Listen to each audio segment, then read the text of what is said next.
Hey everybody, this is test review and I am going to do about 4 problems for you.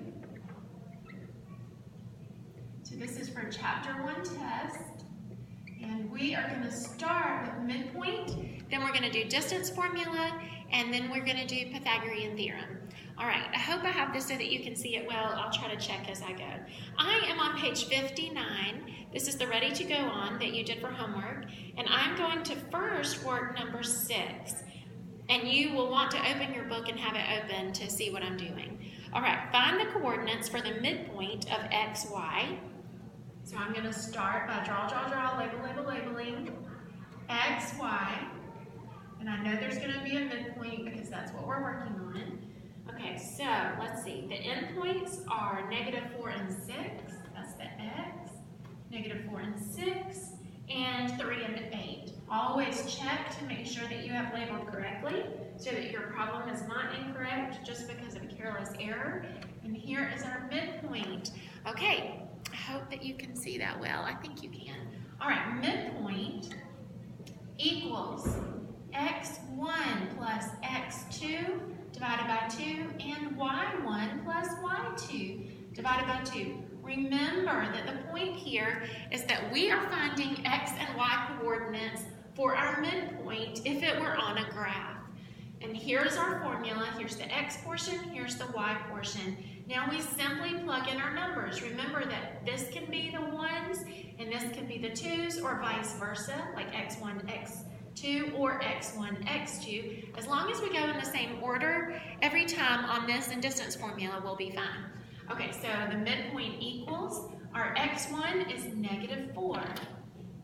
-4 plus our x2 is 3. That's our second x. Now our first y, or our y1, is 6, and our second y, or our y2, is 8. Over 2, I have -4 plus 3, which is -1 over 2, and I have 6 plus 8, which is 14 over 2, and my final answer is going to be -1/2 and 7. That is my midpoint. That is what would go right there. Now let me double check my math and make sure that all came out correct. Yes, it did. Now let me give you a reminder here. I'm changing the problem, so you're going to want to pay close attention. What if this had been, actually, you know what, never mind, we're not going to come across that hurdle in this kind of a problem, so I will save that. And I dropped a pen, let me grab it. Okay, we're going to look at number 7 now. So let me erase what I did. Remember, you can pause the videos to play catch up for a minute if you need to, or to really study a step that I did. But here's number 7. It says J is the midpoint of HK. I'm going to start with draw, label. J is the midpoint of HK. Remember, this is number 7. H has coordinates of 6, -2, and J has coordinates of 9 and 3. So this time, we're going to have to change our work just a little bit because we're not looking for the midpoint this time. We're given the midpoint. We're actually looking for the other endpoint. So we're going to use the same midpoint formula. We're just going to have to use it a little differently. Wonder if it might help if I shift that just a little bit. And I'm also going to move it closer because I don't think it needs to be quite that far away. Hopefully that will make it even easier for y'all to see. Okay, let's use our formula. Remember, these must be memorized for the test. M equals x1 plus x2 over 2. y1 plus y2 over 2. Okay, now this time we have to plug in our midpoint. That's going to go in the midpoint section. 9 and 3. There's that midpoint. Those are the coordinates. And our x1 is right here. It's a 6. But we don't know what the x is for k. We just know it's an x. So we're just going to say plus x divided by 2. And then the y1 is -2. We don't know what y is for k, but we're just going to put in y, and there you go. Now, this is what it's hard for y'all to remember sometimes, is how to solve this problem. We are simply going to make the x's work together to solve for the x of k, and we're going to make the y's work together to solve for the y of k. So let's grab our x right here, which is a 9, and let's set it equal to the x portion of the problem, which is 6 plus x over 2. Then we're going to do the same thing with our y, which is 3, and we're going to set it equal to the y section of the problem, which is negative 2 plus y over 2. All right, mathematically we need to solve. We get a denominator.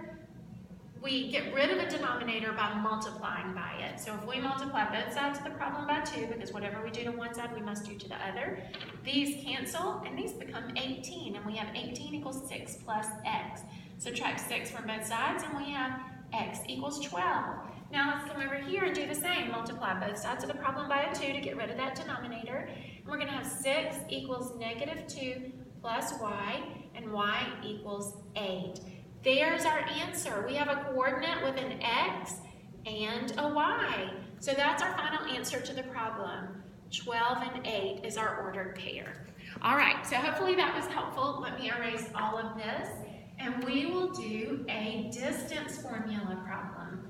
Let me look at my camera and see how we're doing on time. I think we're doing okay. I'll just do it quickly. All right, this is number 8, and there's a little graph next to it, and you're going to need to use that graph to find the coordinates.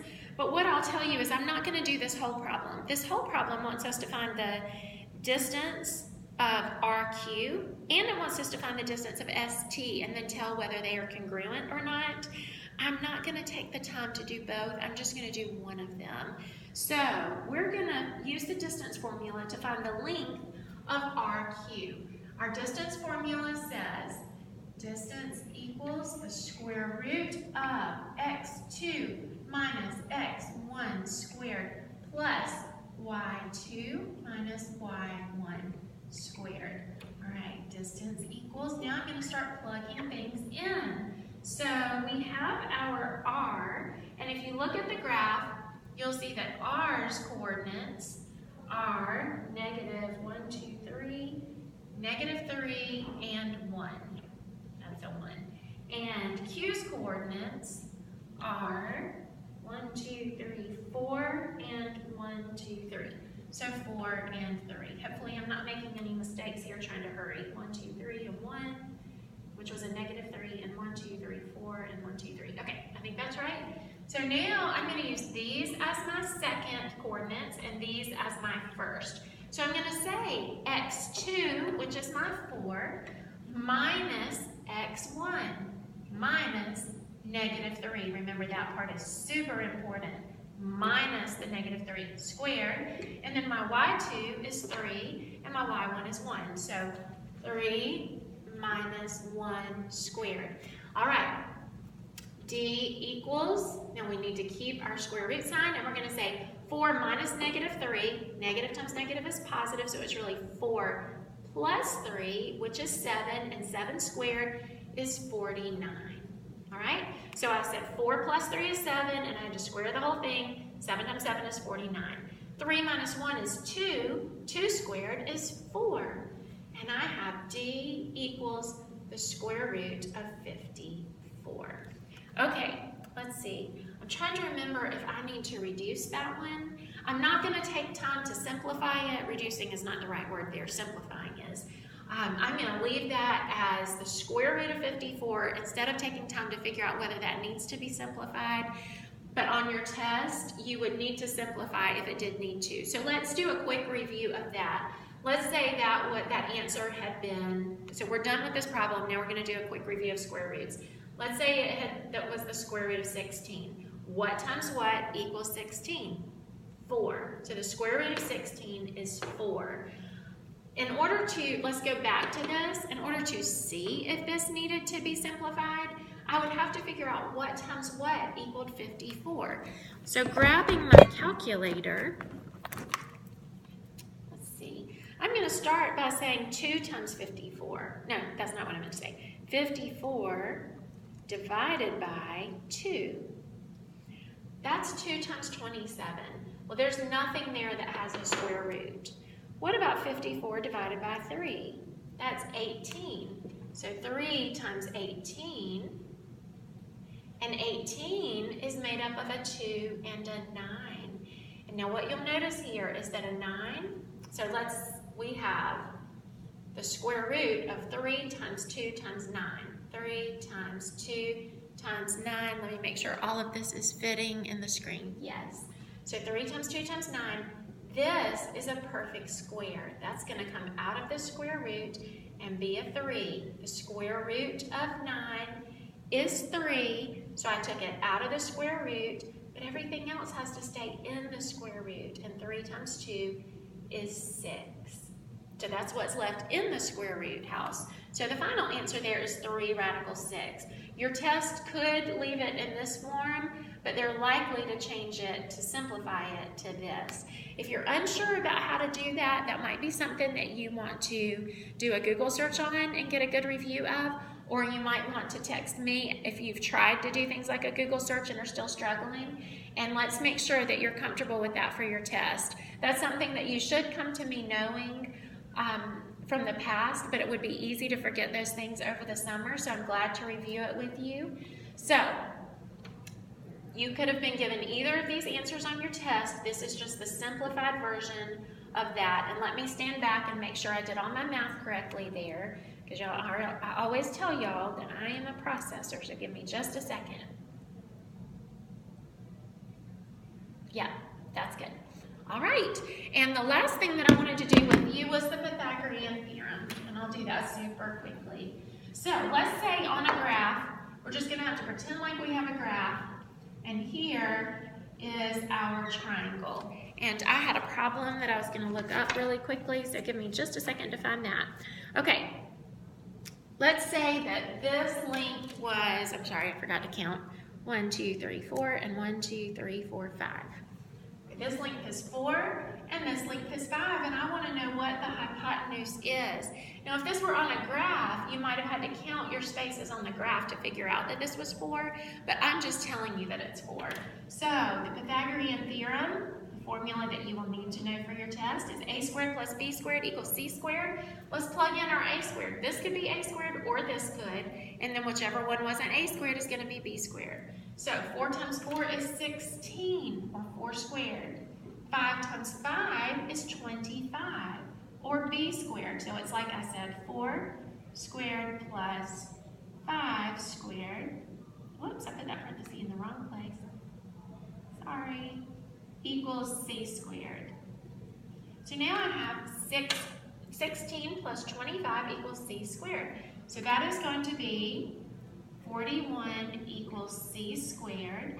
Now I want to take the square root of both sides to get rid of c squared and for it just to become c. The square root of c squared is c, and I'm going to simply leave this as the square root of 41 because I don't think that that simplifies. And that is our final answer. The way to simplify that would be to use your calculator and get a decimal number. All right. That is it. That's your review. I hope it helps, and I hope your test goes well on Thursday. Let me know if you have questions.